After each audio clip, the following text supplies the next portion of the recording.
Hi guys, welcome to Story Break. Today we are reading a book about a turtle named Truman by Reidy.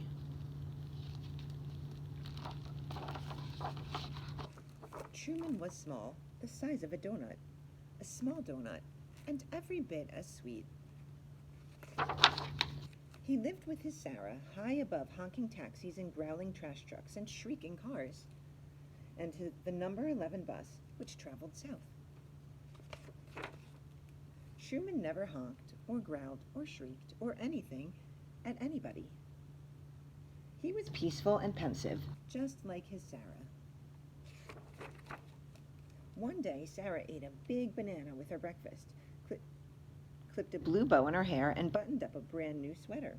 She strapped on a backpack so big 32 small tortoises could ride along in it, but 0 tortoises did.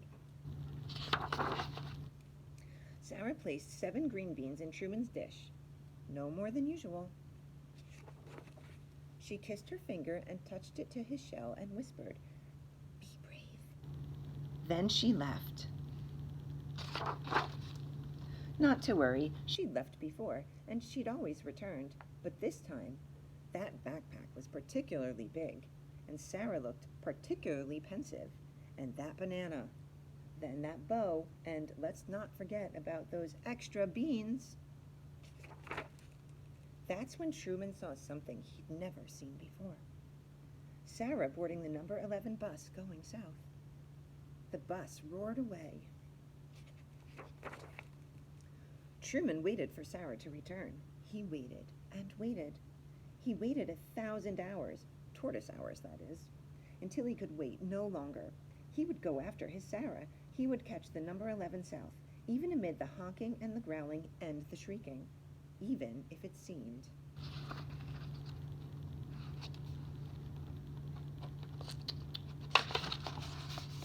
Impossible. Bonk. That's when he noticed the rocks, 3 rocks, that had always been there. Ordinary rocks that now seemed extraordinary. 1, 2, 3, and out he goes.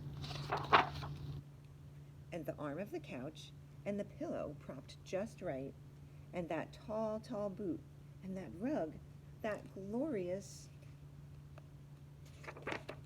endless rug. Without Sarah, their home seemed vast and uncharted and unsettling. Truly unsettling. But perhaps most unsettling was that Truman could no longer see the taxis, or the trash trucks, or the cars, or the number 11 bus. Which way was south anyway? Now the sun hung low like Truman's head and heart. Just then, and then, vroom, screech, whoosh, up floors and under doors, Truman heard it. A bus. It was time to catch the number 11 south, amid the honking and the growling and the shrieking. Yet standing there in that ray of light, Truman felt peaceful and pensive and brave. But just as he was about to slip under the door through that opening barely the size of a small tortoise, Sarah! She spotted him shining like the sun. "Truman," she cried. She scooped him up and said things like, "Oh my goodness," and "you," and "how did you ever," and "amazing."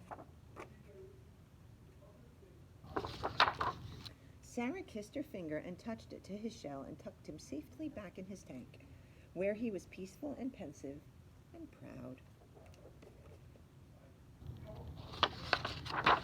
And later, just before bedtime, she read him a story. Now Truman knew that one day soon he and his Sarah might travel south, to see new sights and hear new sounds and think new thoughts.